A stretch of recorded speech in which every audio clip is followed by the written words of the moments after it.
A very good morning to all of you, my dear children. Good morning, everyone. फटाफट वाला एक good morning मुझसे कह देंगे. Good morning everyone. यस, आज स्पेसिफिकली जो मैं तुमसे बात करने वाली हूँ is about how to score good marks in company law. Yes, my subject company law. I am going to share with you कि कैसे हम एक ऐसा ड्राई सब्जेक्ट जिसको लोगों ने एक टैग लगा दिया है कि इसमें मार्क्स नहीं मिलते, कैसे हम इस सब्जेक्ट में स्कोर कर सकते हैं. And I will tell you कि इसमें कैसे स्टेप बाय स्टेप तुम ज़ीरो टू हीरो बन सकते हो एंड 80 मार्क्स टारगेट कर सकते हो, स्पेशली जब 30 मार्क्स का MCQ हो. Yes, very good morning to all my dear children who are present here. Good morning everyone. Very good morning to all of you. हाँ जी, तो हमारा जो मेन डिस्कशन है वो ये है कि हम एक थ्योरेटिकल पेपर जिसमें इंस्टीट्यूट हमारा दुश्मन बना बैठा है कि नंबर नहीं देंगे, उसमें हम कैसे नंबर खींच के निकालेंगे, चीन टपाक दम दम. तो that is how we are going to study today. तो मैं तुम्हें सबसे पहले सीधे सब्जेक्ट पर आती हूँ. As I told you in the previous discussion कि हमारे लॉ के पेपर में 15 चैप्टर हैं. 11 चैप्टर्स फोकस्ड हैं कंपनी लॉ पे और बाकी 4 चैप्टर्स जो हैं वो अदर लॉज हैं. अब अदर लॉज में general clauses act, interpretation, FEMA and LLP, ये सब तुम ऐसा मान लो कि LLP फाउंडेशन से उचक के आया है और बाकी तीनों फाइनल से उचक के आए हैं. और बाकी कंपनीज एक्ट तो है ही, जिसको तुमने एक छोटे से चैप्टर के रूप में पढ़ा था इन फाउंडेशन, आज वो पूरा 70 मार्क्स का चैप्टर बन गया है. So now you are going to study about companies. तो अब डिस्कशन आज इस बात का है कि हमको लॉ में 80 प्लस टारगेट करना है, तो हम कैसे पढ़ें, राइट? तो मैं तुम्हें एक छोटा सा एग्जाम्पल लूँगी और उससे हम अपनी आगे की स्टोरी स्टार्ट करेंगे. देखो, जब हम मेन बैच में पढ़ेंगे तब मैं तुम्हें कंपनीज एक्ट की पूरी हिस्ट्री, कि कंपनीज एक्ट कब से स्टार्ट हुआ, क्यों स्टार्ट हुआ, why was an act needed, जब ऑलरेडी एक एक्ट था 1956 का, तो 2013 का एक्ट क्यों बनाना पड़ा, ये सब मैं अलग डिस्कशन करूंगी तुमसे when we start the main subject. आज का टॉपिक है कि हम एक पर्टिकुलर टॉपिक को लेके ये समझ लें कि हमको पढ़ना कैसे है. That is the main discussion of today. Okay, तो सबसे पहले हमेशा तुम एक चीज़ पे ध्यान दिया करो कि जो भी हम पढ़ रहे हैं उसके पीछे का कॉन्सेप्ट क्या है. Number 1 thing is concept. तो अगर मैं तुमसे कहूँ कि यार देखो, सोल प्रोप्राइटरशिप तो आराम से हम बना सकते थे, पार्टनरशिप भी खोल सकते थे, तो हमें क्या सूझी, what was it that made us feel कि we should have another form of organisation, company. तो इसके जब तुम वाई में घुसोगे ना, तो बहुत सारे कॉन्सेप्ट्स तुम्हें ये हेल्प करेंगे समझने में. तो पहली बात तो ये समझ लो, बिजनेस का स्केल. अगर किसी व्यक्ति को एक छोटी सी पान की दुकान खोलनी हो, एज यू कैन सी, तो यहाँ पर एक इतनी सी लॉजिक है. मुश्किल से जितना सामान इस दुकान में तुम्हें दिख रहा है, 10,000 रुपये के अंदर, 5,000 रुपये के अंदर भी आई वुड से सारा सामान आ गया होगा, इंक्लूडिंग द छोटी सी गुमटी एंड एवरीथिंग. ये व्यक्ति के पास कोई खास रिस्क नहीं है. जितना सामान लिया है वो रूटीन सामान है, बिक ही जाएगा. ऐसा कुछ नहीं हो जाएगा कि ये सामान अगर नहीं बिक पाएगा तो वो किसी भी बड़े दुकानदार को बेच के अपने पैसे लेके ख़त्म कर देगा स्टोरी. तो यहाँ पे रिस्क भी बहुत कम है, पैसा भी बहुत कम लग रहा है. और बाय चांस ये जो हमारे दद्दू हैं, ऑब्वियसली अगर इनका बेटा दुकान पे नहीं बैठता और कुछ और काम करता है, एनी जॉब और बिजनेस, तो वो अपने बिजनेस को आराम से बंद कर लेंगे. इस सब में उनको कहीं कोई दिक्कत नहीं आई.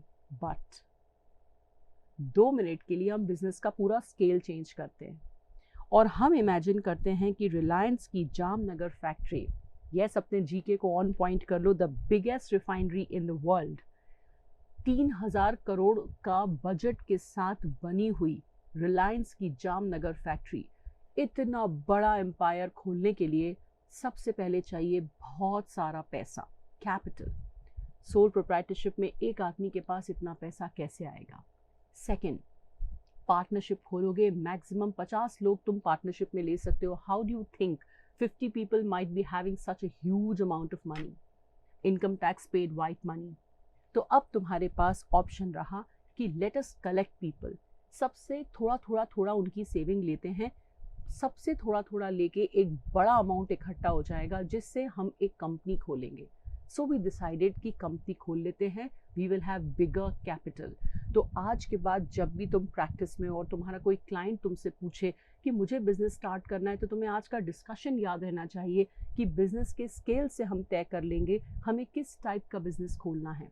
अगर बिजनेस का स्केल पैन इंडिया रखना चाहता है, कोई अक्रॉस इंडिया लेके जाना चाहता है, बड़ा कैपिटल लगाना चाहता है, रिस्क को लिमिटेड रखना चाहता है, अब इतना बड़ा पैसा तुम लगाओगे तो तुम चाहोगे कि लिमिटेड लाइबिलिटी रहे।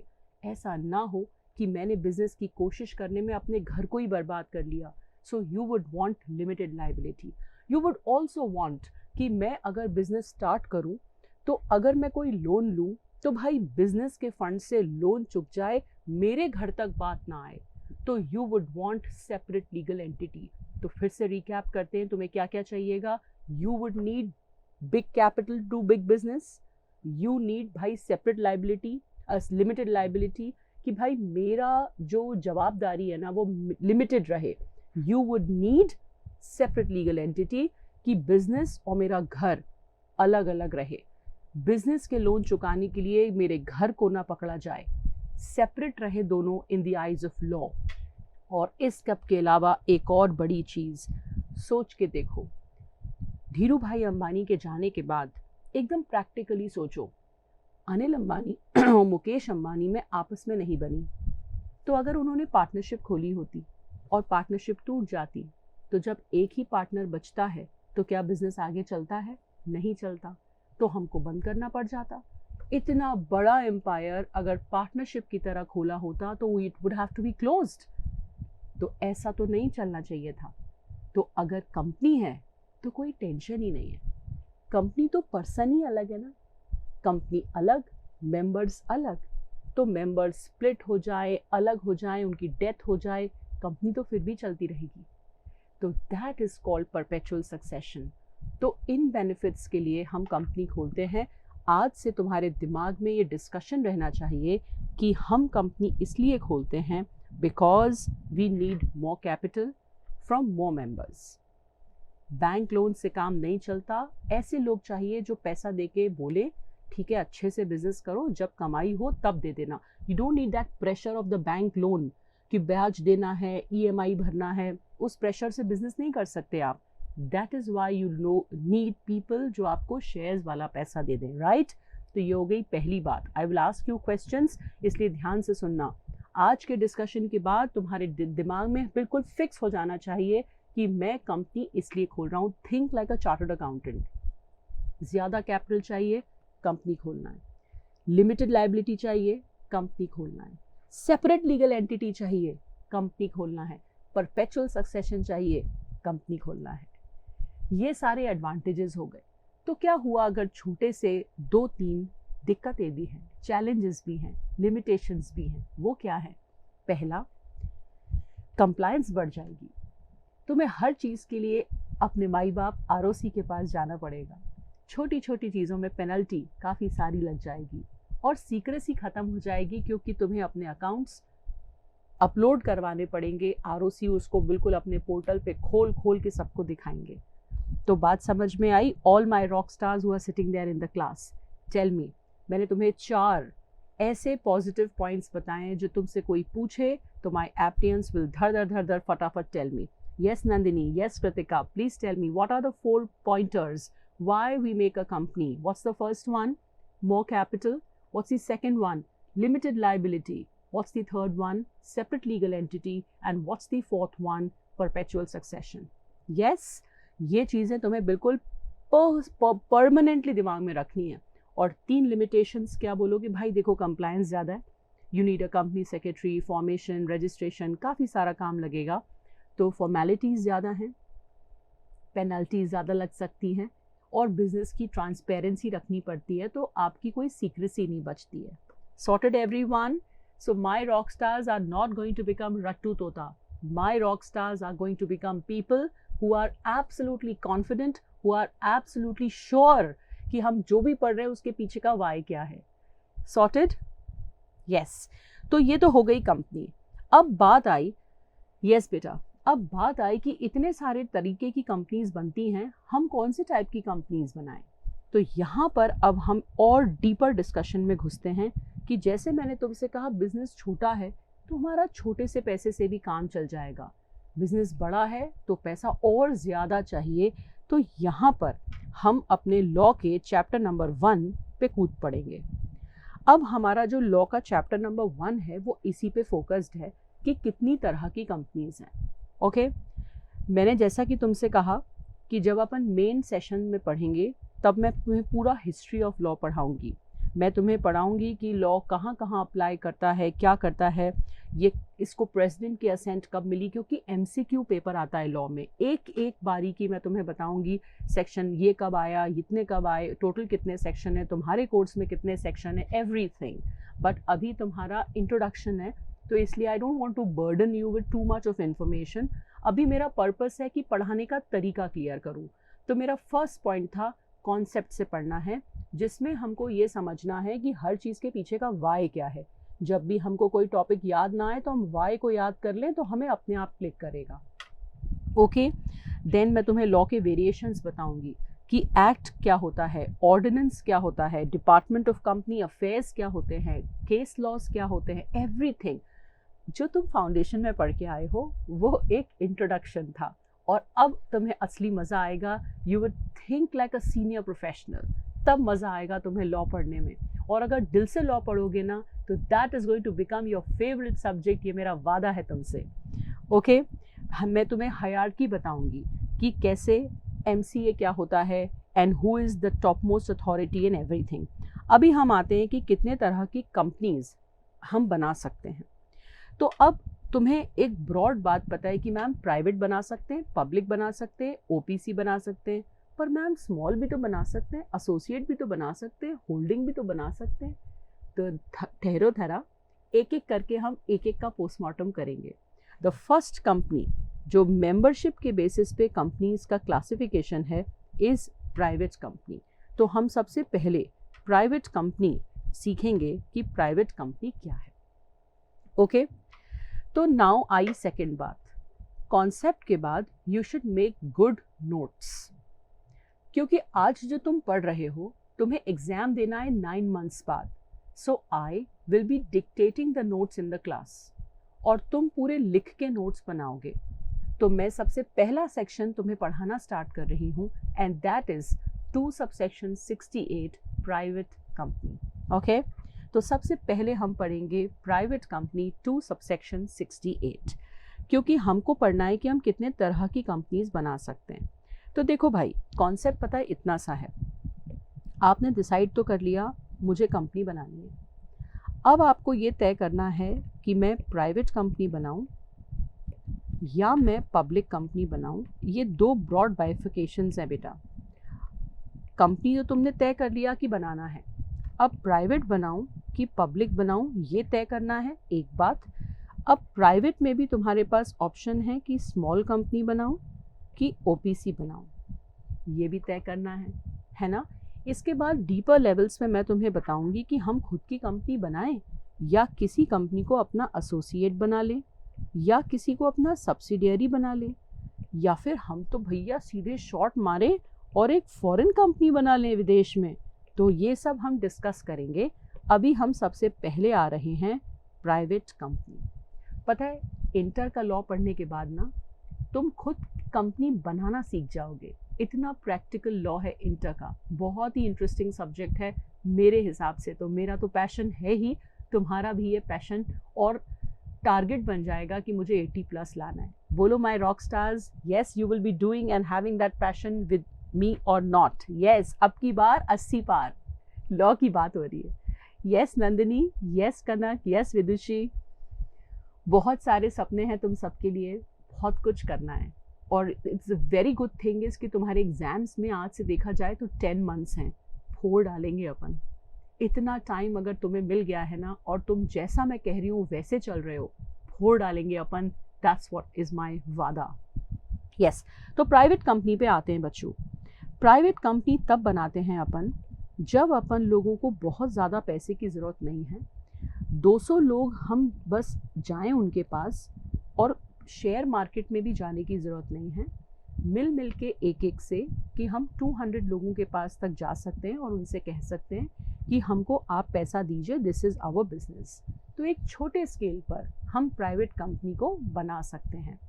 इसमें हम पब्लिक अननोन पीपल के पास जाके पैसा नहीं ले पाएंगे, हम शेयर मार्केट में अपनी लिस्टिंग नहीं करा पाएंगे, हम स्टॉक एक्सचेंज पर जाके प्रोस्पेक्टस लोगों को इशू नहीं कर पाएंगे।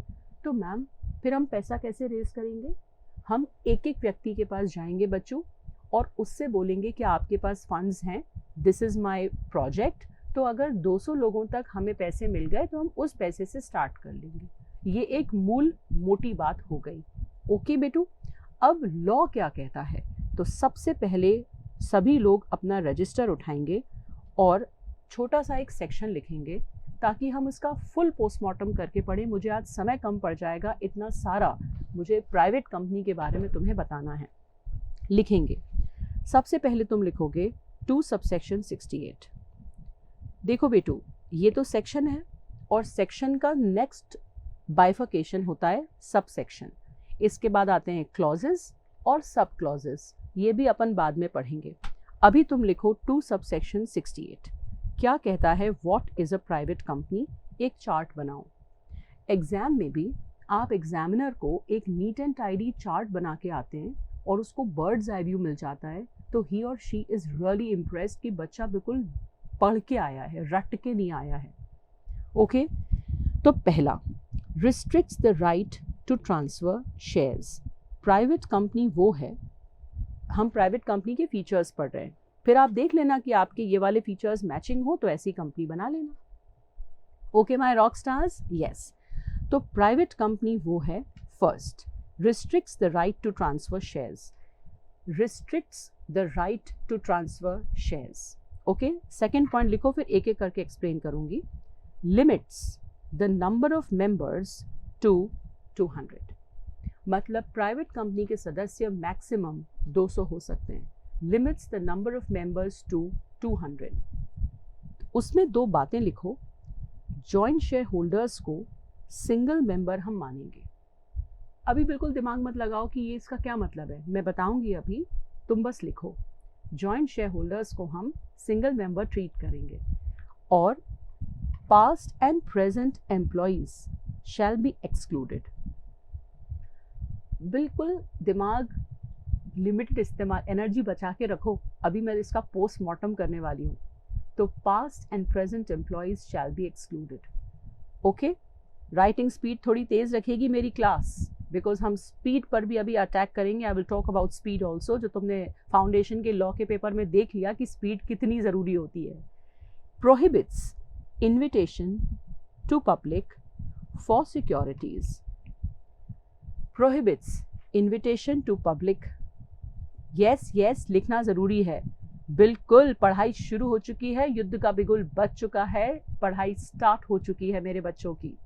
सो prohibits invitation to public for securities. लिखना ज़रूरी इसलिए है कि तुम उसकी बारीकी को समझ पाओ बच्चों।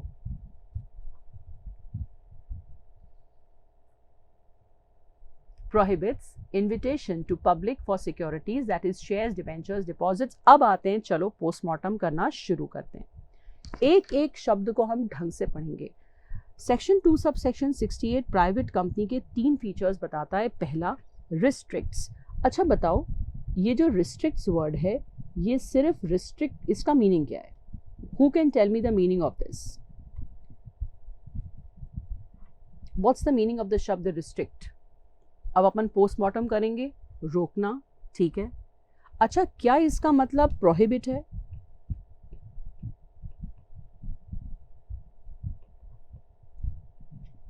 क्या रिस्ट्रिक्ट और प्रोहिबिट सेम है? क्या रिस्ट्रिक्ट और प्रोहिबिट सेम है? तो हमें ध्यान, नहीं बेटा। कुछ लोगों ने कहा यस मैम, यस मैम, और कुछ ने कहा नो मैम। तो बस ऐसे ही हमको करना है, एक एक पॉइंट पर डिस्कशन। प्रोहिबिट्स का मतलब होता है निषेध। आप किसी सिचुएशन में नहीं कर सकते वो काम, it is illegal to do it. But restrict का मतलब है हम आप पे कुछ कंडीशंस लगा रहे हैं, आपको बस वो कंडीशंस फॉलो करनी है। तो कंपनी लॉ की कंडीशन क्या है? लिखेंगे कंपनी लॉ की कंडीशन क्या है उसका एग्जाम्पल नंबर 1 बनाओ, सिस्टमैटिक नोट्स बनाओ। एक थे मिस्टर अमर, उनके पास 1 लाख के शेयर्स थे जो उन्होंने 2019 में खरीदे थे। अब उनको लगा कि मुझे इंडिया के बाहर जाना है, तो ये शेयर्स की मीटिंग्स वगैरह मैं कैसे अटेंड करूँगा, how will I keep track, I want to sell them. तो वो शेयर्स जो थे वो थे टाटा नैनो प्राइवेट लिमिटेड के, एक प्राइवेट कंपनी के शेयर्स थे। अब क्या करें, तो अगर किसी व्यक्ति को अपने शेयर्स ट्रांसफ़र करने हैं, गिफ्ट करने हैं, बेचने हैं, तो इतनी सी फॉर्मेलिटी अदा करनी है कि उनको बोर्ड ऑफ डायरेक्टर्स से परमिशन लेनी है। बोर्ड ऑफ डायरेक्टर्स कौन होते हैं? Those people who are running the company actively, elected members होते हैं। तो बोर्ड ऑफ डायरेक्टर्स से हमको पूछना पड़ता है कि क्या हम अपने शेयर्स बेच सकते हैं। यदि वो हाँ कहें तो आप बेच दो, यदि वो ना कहें तो ऐसा नहीं है कि आपके पास रास्ता नहीं है, आप आगे पढ़ोगे मेरे साथ कि हम ट्रिब्यूनल में जाके कंप्लेन कर सकते हैं। बेटा, tribunal is the court of company law, special court of company law. Okay, तो धीरे धीरे ये शब्द सारे तुम सुनोगे, जो फर्स्ट टाइमर्स हैं, you will understand all the words. Okay, धीरे धीरे। तो बस इसलिए हमने इसको प्रोहिबिटेड नहीं कहा। प्रोहिबिटेड का मतलब होता है जो आप किसी स्थिति में, कभी दिन के किसी पहर में, किसी भी सिचुएशन में नहीं कर सकते, like you can't go and murder somebody else, that is prohibited under law, right. But आपको शेयर्स ट्रांसफर करने हैं तो इतनी सी आपको बात फॉलो करनी है कि you just have to take the permission of the board, right my dear children. तो अब मेरे प्यारे बच्चे समझ रहे हैं धीरे धीरे कि कितने बारीक पॉइंट्स पर एग्जाम में क्वेश्चन आता है। अब मैं जब तुम्हें इसका एमसीक्यू बताऊंगी ना, तो you will say oh my God, जो हमने क्लास में पढ़ा था वही का वही डिस्कशन एमसीक्यू में उतर गया। तो let me tell you, you can be proud of this कि you would be studying from the senior most teacher of law in India. इस वक्त जो मेरी एक्सपीरियंस है टीचिंग का और जो मेरी एज है, मुझसे उम्र में और मुझसे एक्सपीरियंस में, अभी कोई भी टीचर मुझसे सीनियर नहीं है। मैं सबसे ज़्यादा लंबे से पढ़ाती रही हूँ, 25 years almost touching now. 30 years पहले मैंने अपना फाउंडेशन दिया था और 12th पास किया था, and 25 years have been into teaching. तो इसलिए मैं समझती हूँ बच्चों के इमोशन कि 12th से निकले जस्ट फाउंडेशन के बाहर आए क्या मन में सोचते हैं, कितना समझ पाते हैं। तो दैट एक्सपीरियंस हेल्प्स मी कि मैं तुम्हें इस तरीके से बता पाऊँ कि मेरे लॉ का नाम ही है लॉ मेड इजी। बोलो ऐसा है कि नहीं, येस और नो? ये तो तुम्हें बताना पड़ेगा, जजमेंट तुम्हें देना पड़ेगा। Yes, and I am super excited. पता है क्यों? इसलिए आई एम सुपर एक्साइटेड क्योंकि तुम्हारे साथ ही, इस बैच के साथ ही, we decided to go pan India, and now these the law lectures I will be delivering next week. I have to go to Mumbai at a coaching to give them special lectures. Uske next week I have to go to Nagpur, so I'll be really going pan India now. नहीं तुम मत घबराओ, तुम मत घबराओ, तुम्हारी class disturb नहीं होगी, बिकॉज सैटरडे संडे जाएंगे जी। ओके, तो बेटू ये हो गई फर्स्ट बात, तुमने ड्रॉप कर लिया कि प्रोहिबिटेड वर्ड का मतलब होता है आप कभी नहीं कर सकते, और रिस्ट्रिक्टेड वर्ड का मतलब होता है आप बोर्ड से पूछ के कर सकते हो। बट यही अगर पब्लिक कंपनी होती तो हम फ्रीली ट्रांसफ़र कर सकते थे। हो गई ये बात, ठीक है। अब आते हैं लॉट के नेक्स्ट पॉइंट पर, limits the number of members to 200। ये मेंबर्स कौन होते हैं? तो हमने इसका पोस्टमार्टम करके यहाँ लिख लिया, हिंदी में, इंग्लिश में, गुजराती में, उर्दू में, जिस भाषा में तुम्हें लिखना है। 10 सदस्य, जो लोग पैसा देते हैं ना बेटा, शेयर होल्डर्स। अभी तुम छोटे बच्चे हो इसलिए तुम शेयर होल्डर्स कह सकते हो, बाद में तुम समझोगे कि शेयर होल्डर्स और मेंबर्स में भी फ़र्क होता है। अभी तुम कह सकते हो द शेयर होल्डर्स। तो ये मैक्सिमम हो सकते हैं 200, क्योंकि अगर आपने धीरे धीरे 200 से बढ़ा लिए तो फिर तो आपकी पब्लिक कंपनी जैसी हो गई, फिर तो लॉ को आपके ऊपर निगरानी पैनी करनी पड़ेगी। यस, तो आपको मैक्सिमम 200 लोगों का नंबर याद रखना है। यहाँ पर आप लोग एग्ज़ाम जब पढ़ रहे होगे तो आप ग्रीन कलर का एक पेन लोगे हमेशा अपने साथ, और वहाँ लिख लोगे MCQ। इसका मतलब है ये MCQ पॉइंट है। ऐसे ही यहाँ पे रिस्ट्रिक्ट वर्ड, ये भी MCQ पॉइंट है। इसलिए लिखने को कहा कि जब तुम पढ़ते समय, नोट बनाते समय फोकस पॉइंट्स को क्लियर कर लोगे तो तुम्हें पेपर में बिल्कुल भी दिक्कत नहीं आएगी। तुम्हें पेपर में क्लिक करेगा कि अच्छा हाँ, रिवीजन के टाइम भी तुम्हें क्लिक करेगा कि यार यही बात तो मैंने ध्यान से पढ़ी थी, मैम ने यही तो बताई थी। ओके, तो limits the number of members to 200। अब इसमें दो बातें हैं कि जॉइंट शेयर होल्डर्स को हम सिंगल मेंबर ट्रीट करेंगे। मैं इसके एग्जाम्पल पे आती हूँ। Write down example number 2। Example number 2, screen पे आप देख पा रहे हैं कि ये हैं मिस्टर अमिताभ बच्चन, उसके बाजू में है मिस्टर अभिषेक बच्चन, उनके बाजू में है ऐश्वर्या राय बच्चन और उनके बाजू में है जया बच्चन। इमेजिनेशन के घोड़े दौड़ाइएगा। ओके, सो इन सब ने मिलके सोचा कि यार रिलायंस का एक शेयर खरीद लेते हैं। तो चारों ने मिलके एक शेयर खरीद लिया। जब एक से ज्यादा लोग शेयर खरीदते हैं तो you call it joint share holders. तो जॉइंट शेयर होल्डर्स, अब बताओ, टेक्निकली तो सबके पास 25-25% शेयर आ गया और डिविडेंड भी सबके पास 25-25% जाएगा, तो ये तो 4 मेंबर हो गए। ऐसे हमारे इंडिया में पारिवारिक भाईचारा जो होता है उसको देखा जाए तो 10 लोग मिलके अगर शेयर लगा ले और आप 10 लोगों को गिनने लगो मेंबर्स, शेयर होल्डर्स, तो पता चला कि 200 की संख्या तो जरा में ही खत्म हो गई। फिर हम ज्यादा लोगों से पैसा कैसे लेंगे? तो दैट्स वाई लॉ ने कहा एक शेयर के अगर को ओनर्स या जॉइंट ओनर्स है ना, तो इस पर्टिकुलर सेक्शन में नंबर काउंट करने के लिए हम उन्हें एक मानेंगे। ओके, ठीक है। तो ड्राइंग ऐसी बनाओ कि 4 लोग कहें वाह क्या नोट्स हैं। तो यस यस, हंसो मुस्कुराओ तो सही, साथ में पढ़ाई भी करो।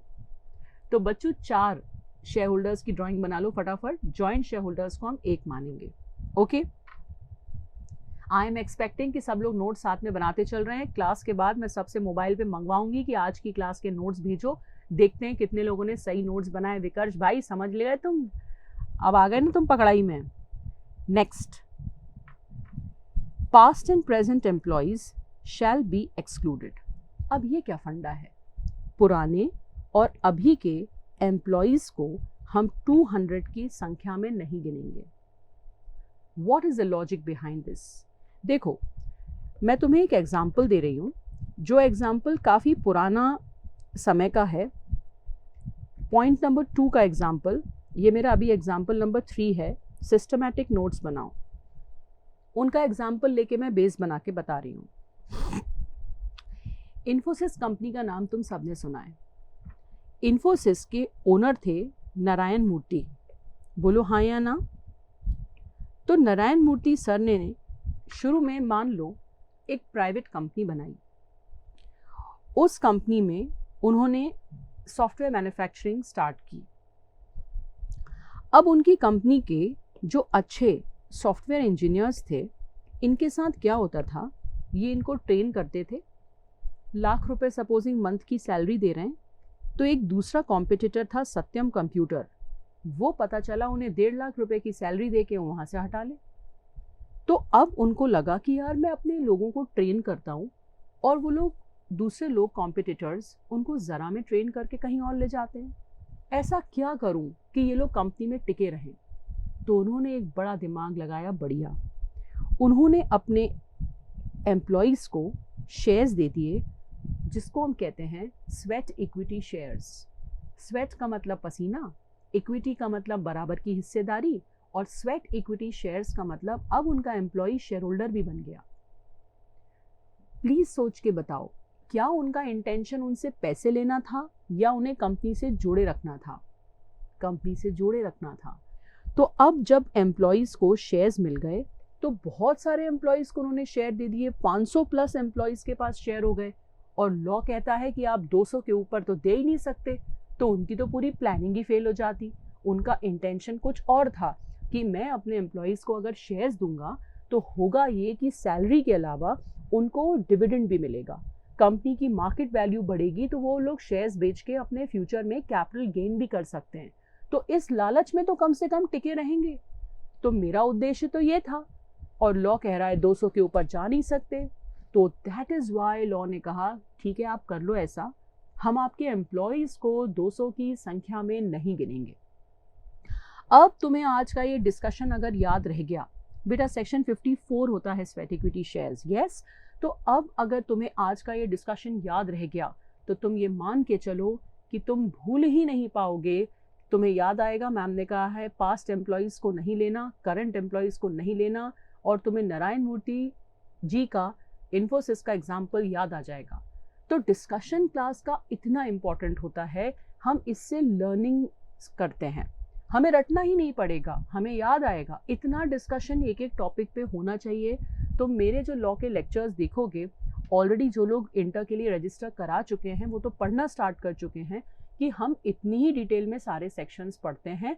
अगर हम रोज़ सिस्टमैटिक बिना क्लास कैंसिलेशन के प्रॉपर पढ़ाई करते हैं ना, तो इतना टाइम पर्याप्त है कि आप अच्छे से इतना डिस्कशन कर पाओ। तो हमने फर्स्ट पॉइंट पढ़ा है, हर चीज़ के पीछे के वाई में घुसेंगे। सेकेंड, हम रिटन नोट्स बनाएंगे और ऐसे पोस्टमार्टम करके उसको समझेंगे। तो ये लिख लिया सबने example. Yes everyone, current employees को हम काउंट नहीं करेंगे। एक और लिख लो वहाँ पर बात, हमने किसी एम्प्लॉयज़ को शेयर्स दिए, फिर भी कुछ टाइम बाद वो चला गया, तो लॉ ने कहा वो पास्ट एम्प्लॉय हो गया, उसको फिर भी नहीं गिनेंगे।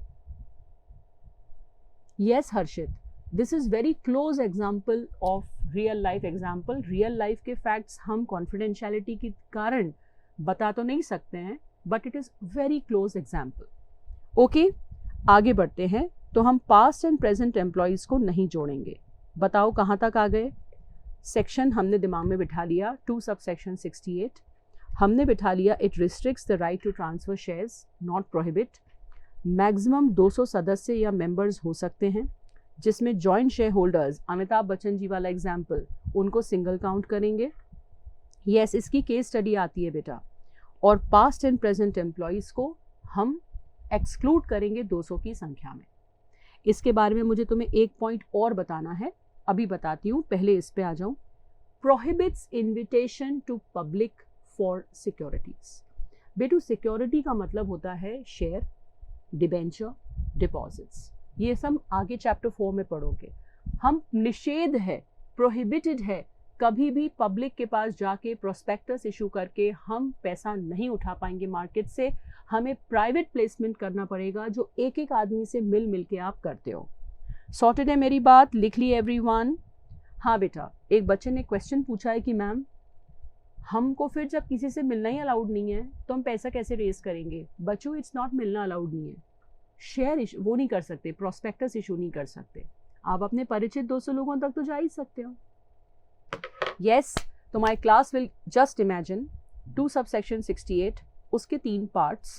पहला, restricts the right to transfer shares. दूसरा, limits the number of members to 200, जिसमें joint share holders treated as single member and past and present employees excluded, and prohibits invitation to public for securities।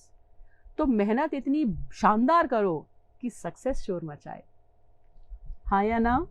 तो यहाँ तक पूरी class को clear है? Everybody is clear with the concept? आया मज़ा पढ़ने में तुम्हें?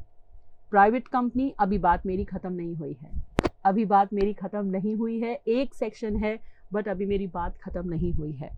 आगे बढ़ते हैं। अब तुम इसके अदर फीचर्स लिख लो फटाफट शॉर्ट में, क्योंकि इंटर लेवल पर इस पर कोई क्वेश्चन नहीं आता। तो जो चीज़ हमारी बहुत छोटी और ऑटोमेटिक है, बताऊंगी, बिल्कुल बताऊंगी।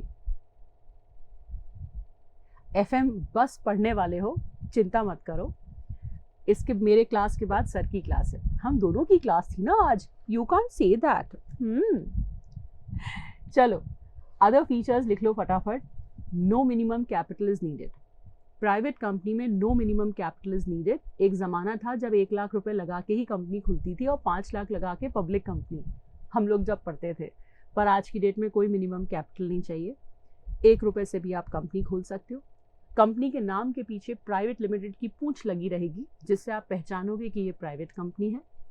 थर्ड, आपको काफ़ी सारी एग्जेम्पशंस मिलेंगी, छूट मिलेंगी, रियायतें मिलेंगी, जिससे आप कंफर्टेबली बिजनेस कर पाओ। आफ्टर ऑल ये छोटा बिजनेस है।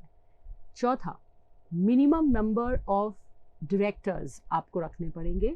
कितने? अभी पढ़ते हैं।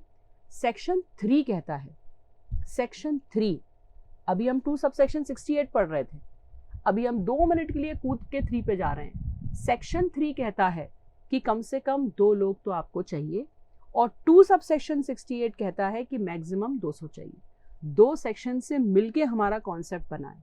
मिनिमम कौन कह रहा है? सेक्शन नंबर 3, और मैक्सिमम कौन कह रहा है? 2 सब सेक्शन 68। सॉर्टेड है ये बात? ओके। और मिनिमम डायरेक्टर्स 2 चाहिए, मिनिमम 2 चाहिए। ठीक है, इसमें से MCQ बेस्ड क्वेश्चंस जो आ सकते हैं उस पे आप लिख लो। डायरेक्टर्स का पॉइंट MCQ के लिए आ सकता है, मैक्सिमम मेंबर्स का MCQ के लिए आ सकता है, और मिनिमम सेक्शन 3 से आता है, ये भी MCQ के लिए आ सकता है। बेटा कैपिटल इन्वेस्टमेंट ज़्यादा होने की कोई लिमिट नहीं है। मिनिमम कैपिटल की कोई लिमिट नहीं है तो मैक्सिमम की भी कोई लिमिट नहीं है। आज अगर धीरूभाई अंबानी की फैमिली से अनिल अंबानी सोचे मुझे प्राइवेट कंपनी बनानी है, 50 करोड़ मुझे खुद ही लगाने, कोई लिमिट नहीं है, आप लगा सकते हैं। Okay fine. अब एक छोटी सी इंपॉर्टेंट बात सुनो। जैसा कि मैंने तुमसे कहा, आएंगे सर भी आएंगे, मेरे बाद सर की क्लास है, पेशेंस तो रखो। कैसे कर रहे हो मेरे को कि जल्दी से ख़त्म कीजिए, सर की क्लास है, रुक जाओ। तो ये मैंने तुम्हें बताया। अब एक छोटा सा पॉइंट सुनो। अच्छा चलो, ये वाला जो मेंबर्स का पॉइंट है इसकी ही डिटेलिंग पोस्टमार्टम। मेंबर कौन कौन हो सकता है? फटाफट चार्ट बनाओ, फटाफट चार्ट बनाओ, मेंबर कौन कौन हो सकता है। तो ये जो तुम्हारे मेंबर और शेयर होल्डर्स हैं, ये कौन कौन हो सकते हैं? सुनो, माइनर नहीं हो सकता, लिखो, माइनर नहीं हो सकता। तो तुम कहोगे मैम हम लोग तो अभी छोटे हैं 18 से बहुत सारे, तो क्या हम किसी कंपनी के शेयर्स ही नहीं खरीद सकते? हियर्स द कैच, तुम डायरेक्ट परचेज नहीं कर सकते।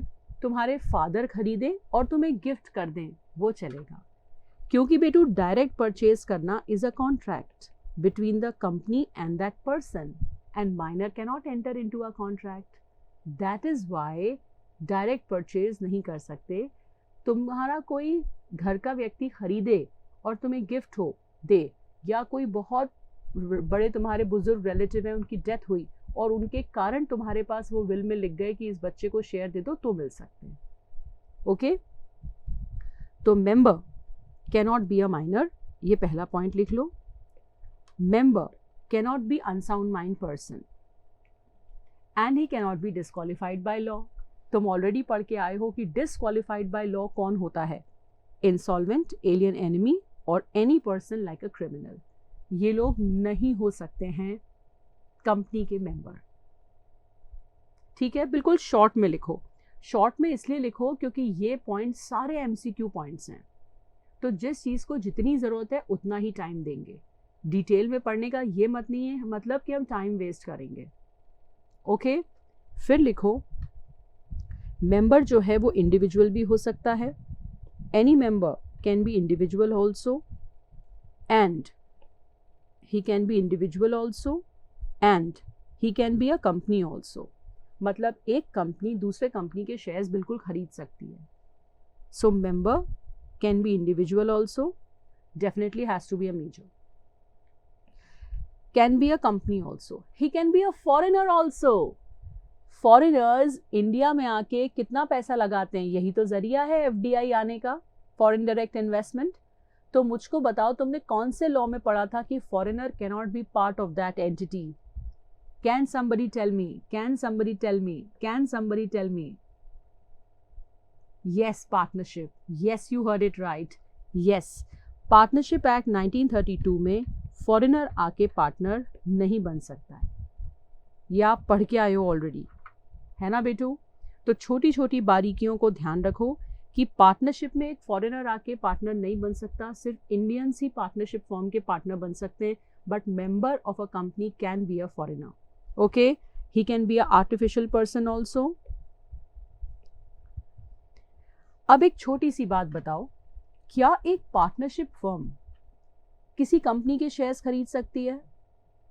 माय क्वेश्चन, क्या एक पार्टनरशिप किसी कंपनी के शेयर्स खरीद सकती है? My children are saying no. Very good, क्योंकि बेटा वो एक तरह की सेपरेट लीगल एंटिटी नहीं है। दैट इज वाई अगर शेयर्स खरीदने की इच्छा है तो पार्टनर्स जॉइंट नेम से खरीद सकते हैं, अपने नाम पे खरीद सकते हैं, बट पार्टनरशिप फर्म के डायरेक्टली नाम पे नहीं खरीद सकते हैं। ओके, तो ये सारे एमसीक्यू बेस्ड पॉइंट्स हैं। जब भी एमसीक्यू का पैटर्न 30 मार्क्स का एमसीक्यू है बेटा, 15 क्वेश्चन आते हैं और 2 मार्क का एक क्वेश्चन आता है, तो 30 मार्क्स तुम्हारे बिल्कुल पक्के हैं अगर तुमने ऐसे पोस्टमार्टम करके पढ़ा है। और तुम्हें दिमाग लगाने की ज़रूरत नहीं है। मेरे 25 साल के एक्सपीरियंस से मुझे पता है कि इंस्टीट्यूट कौन कौन से पॉइंट्स को हिट कर रही है, तो मैं तुम्हारे नोट्स में पहले ही वो लिखवा दूंगी कि तुमको उसकी टेंशन ना लेनी पड़े। बट जितना मैंने कहा है उसमें कोई मुझे गड़बड़ नहीं चाहिए, जितना कहा है उतना पूरा करना है। पहले मैंने बोला कॉन्सेप्ट समझना है, ब्रॉड कॉन्सेप्ट समझ लिया। अब नोट्स बनाए, नोट्स बना के एक एक पॉइंट को बारीकी से डिस्कस किया। डिस्कशन के बाद किस पे से क्वेश्चन आ चुका है वो मैंने क्लास में बोला, तो तुमने वहाँ पे क्यू क्यू क्यू लिखा, जिससे तुम्हें ये क्लैरिटी हो। बिल्कुल, फिर मैं तुम्हें कुछ पेजेस बताऊंगी कि ये चीज़ तुम्हें एपीटी के बुकलेट से पढ़नी है। सुनो बेटू, एक और चीज़, ये अपनी इंस्टीट्यूट का मॉड्यूल है। मॉड्यूल बेटा गीता ग्रंथ और कुरान है, बट अपने पास इतने सारे सब्जेक्ट्स हैं कि हर चीज़ मॉड्यूल से पढ़ने की ज़रूरत नहीं है। तुम्हारे लिए मैंने, ये भी तुम्हें खुश होने वाली बात है, तुम्हारे लिए मैंने बहुत ही ऑसम नोट्स बनाए हैं। ये जो नोट्स हैं, इन नोट्स में जो जो काम की बातें हैं from the module and from my past experience, ये ऑलरेडी तुम्हारे पास एक शानदार कलेक्शन ऑफ नोट्स है। तो जो काम मॉड्यूल में 1 घंटे में होता है, यहाँ 10 मिनट में हो जाएगा, बिकॉज आई वॉन्ट कि तुम्हारा समय बचे for the practice of practical subjects. Okay, तो ये बहुत ही अमेजिंग नोट्स हैं। नोट्स के अलावा मैंने तुम्हारे लिए जितने भी क्वेश्चंस उस पर्टिकुलर चैप्टर के रेलेवेंट हैं सब्जेक्टिव, उनके लिए भी पूरे 15 ईयर के क्वेश्चंस इकट्ठे करके नोट्स बना दिए हैं। और ये जो नोट्स हैं, नोट्स के बाद जो क्वेश्चंस हैं, इनको पढ़ने के बाद आई विल एंश्योर कि तुम एक एक क्वेश्चन क्लास में करो। कुछ करवाऊंगी, कुछ होमवर्क दूंगी, दैट इज़ द वे। उसके बाद मैंने तुम्हारे लिए MCQs निकाले हैं। ये जो MCQs हैं, ये आजकल पता है इंस्टीट्यूट में ऐसे केस स्टडी बड़े बड़े MCQs आते हैं, तो ये पढ़ने की भी केस स्टडी बेस्ड MCQ की प्रैक्टिस हम करेंगे। ये MCQs कहीं पर भी अभी डायरेक्टली अवेलेबल नहीं है। इंस्टीट्यूट ने कोई सेपरेट बुक भी MCQ की अभी इशू नहीं की है। तो मेरे पास कैसे आए? इंस्टीट्यूट ने बहुत सारे साल पहले एक बुकलेट निकाली थी MCQs की, जब जस्ट स्टार्ट किया था उन्होंने MCQ पैटर्न मई 2018 में, फिर उन्होंने वो डिसकंटिन्यू कर दी। तो वो बुक और इंस्टीट्यूट की ऐप है, उसमें से मैंने टाइप करवाए टीम से क्वेश्चंस, और ये तुम्हारे लिए MCQ हैं। तो बताओ तुम्हें क्या क्या करना होगा मेरे नोट्स के साथ साथ। मैं तुम्हारे लिए ये रेडीमेड मैंने समरीज भी खुद ही बना दी। माय गॉड, तुम सोचोगे मैम एक चैप्टर क्या कहर कर रही हो आप, एक चैप्टर में ऐसा होगा? आपने कहा 120 चैप्टर है इंटर में, पूरे 120 चैप्टर की तुम ऐसे समरी बनाओगे? Yes, you heard it right. इसलिए तुम्हें आसानी हो तो मैंने कुछ बना दिए हैं। तो हम पहले क्लास में नोट्स बनाएंगे। देखो भाई, अब सर का टाइम हो गया है, सर आ चुके हैं, तो मुझे उठना होगा, तो मैं तुम्हें बस फटाफट वाइंड अप करा दूँ। सबसे पहले हम क्लास में नोट्स बनाएंगे, उसके बाद मैं तुम्हें प्रिंटेड नोट्स दूंगी रीड करने के लिए, वो तुम रीड करोगे। फिर मैं तुम्हें समरी चार्ट्स दूंगी, ये समरीज तुम हर ट्यूसडे को रोटेशन रिवीजन में पढ़ोगे। उसके बाद हम क्लास में क्वेश्चन सॉल्व करेंगे। 50% हम क्लास में करेंगे, 50% तुम घर पे करोगे, ताकि खुद की भी आदत पड़े नए क्वेश्चंस पढ़ने की। उसके बाद हम सारे MCQs क्लास में करेंगे, और इतना करके हर ट्यूसडे को हम रोटेशन रिवीजन करेंगे। तो अगर आप इतना शानदार तरीके से करते हो, और उसके बाद तुम्हें पता है कि अपनी सबसे खास बात APT की क्या है, ये इतने जो बच्चे बेटा ट्रस्ट करते हैं ना, ये सारे बच्चे का ट्रस्ट का बहुत बड़ा रीज़न है कि जब ये आए थे ना तो बिल्कुल रॉ थे।